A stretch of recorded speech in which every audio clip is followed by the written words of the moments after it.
Lesson 35. The Mystery of the Large Letter Library. This mystery is a game. While one person can play it alone, we recommend you play it competitively with two teams. It will help to have more than one person on a team.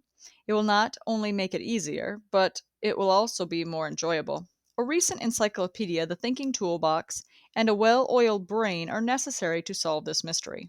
The mystery. The large letter library is housed in an aged building in the middle of the city. This library not only has a selection of ordinary fiction and nonfiction books, but it is also famous for its collection of rare and unusual books. The large letter library has four floors. On the first floor is the Department of Factual and Fabricated Facts, which includes all the nonfiction books. On the second floor is the Department of Long and Laborious Literature, which includes all the fiction. The third floor contains the Department of Actual Artful Artifacts, which is where rare and decaying books are protected.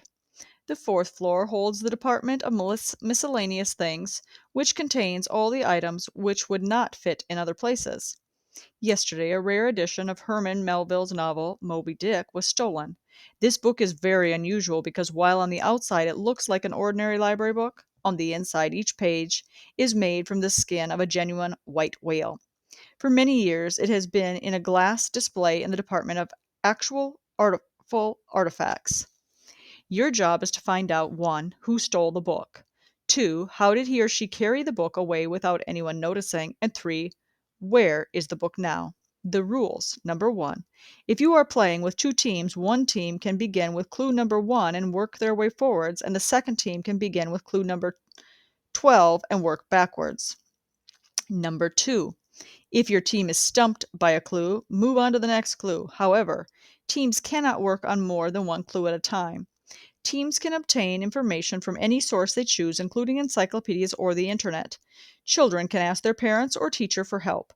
Once a team thinks it has the solution to the clue, they should write it down for further reference. Number 3. Once a team thinks it knows the answer to all three of the above questions, it can look in the back of this book for the solution. If all the questions are answered correctly, the team wins. If the team is wrong on any of the questions, it loses. The suspects. Number 1. Felicia works in the Department of Factual and Fabricated Facts. Number 2. Lucille works in the Department of Long, Laborious Literature. 3. Artis works in the Department of Actual, Artful Artifacts. Huey works in the Department of Miscellaneous Things. Number 5. Lamont is the library director and works at the checkout counter. 6. Greg is the janitor. 7. Melinda helps Lamont at the checkout counter and brings in the books from the book drop outside. 8. Glubber visits the library almost every day. He likes to read novels, but only exciting ones that are not very deep. 9. When the intercom announced the theft, Susie Sue was in the Department of Fabricated and Factual Facts reading a book on birdwatching. 10. Jean Claude was in the Department of Long, Laborious Literature reading Les Miserables. 11. Frank was researching the best method of porcupine quill removal on one of the computers in the Department of Miscellaneous Things. 12. Garth is the security guard.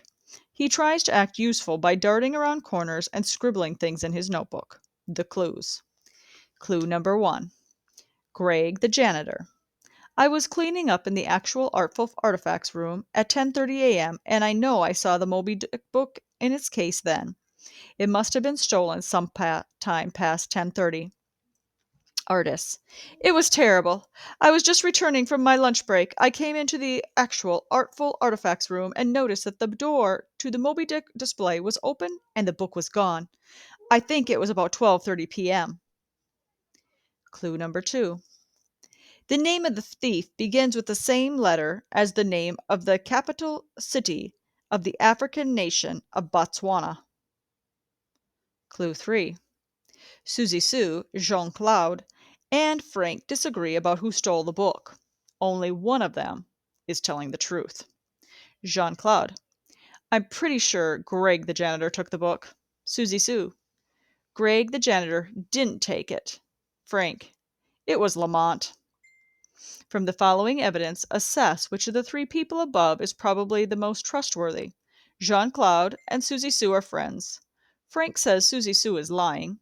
Susie Sue says she is friends with Jean-Claude, but she knows he is a liar. Jean-Claude corroborates that Susie Sue cannot be trusted, but circumstantial evidence shows us that Jean-Claude is a liar. This means that Jean-Claude cannot be trusted. Frank has a strong reason to lie. Clue number 4. The following clue is a series of multiple choice questions. Choose the letter or letters which are before the correct answer in each question, then put the letters together to gain a clue from where the Moby Dick book is now. Number 1. If you are traveling in a canoe and you are attacked by a saltwater crocodile, which continent would you most likely be traveling in? On Antarctica, R. Australia, C. Europe, R. North America. Number 2. In the book A Christmas Carol by Charles Dickens, the character Bob Cratchit was Ebenezer Scrooge's dead business partner, clerk, ghost of Christmas past, or car mechanic. Number 3. The koala bear is a member of which group? Reptiles, marsupials, Calvinists, bovines. Number 4. During World War II, which country was never a member of the Axis? Germany, Italy, Greece, or Russia? Number 5. How should you protect yourself in the event of an African killer bee attack? Run to the nearest water and submerge your body? Pull your shirt over your head and curl into a fetal position? Never travel to an African country. Number 6.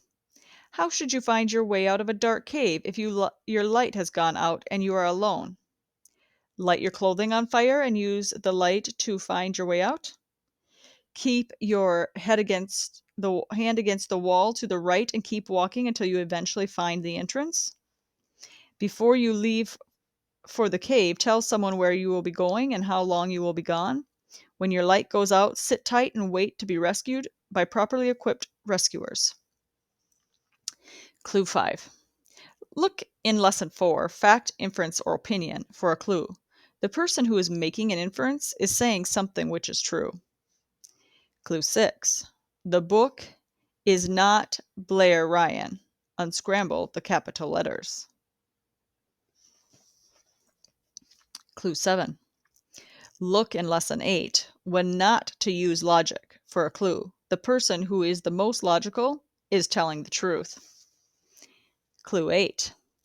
The book can be found lying between two books, The Cloister and the Hearth by Charles Reade and 101 Recipes for Eggplant by Claire Freeman. Where in or around the library is this possible? Clue 9. Glubber. The Cloister and the Hearth by Charles Reade is a depressing novel about the lives of two people who want to get married but cannot. I checked it out, but after reading a little bit of it, I found it exceedingly boring and depressing, so I returned it to the library this morning. Clue 10. The following message is a clue, however, it is in code.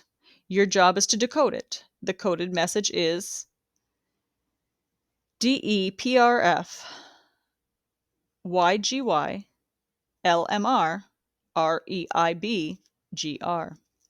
This is called the keyword code because you need a keyword to decode it. Your keyword is easy. First look, Lesson 24, How to be a keen observer to find out how the key code works. Then come back here and decode your message. Clue number 11. The first letter of the first name of the thief is the same as the first name of the first president of the United States. Clue 12. Garth. I'm sure the book was not stolen before 11:30 because I checked the rare bookcase at 11:33 and nothing was missing then. See, I wrote it down in my notebook. I write everything down in my notebook just in case something important happens. I even wrote down the time the robbery was reported. See? It says 12:30, rare book notice stolen from the glass case.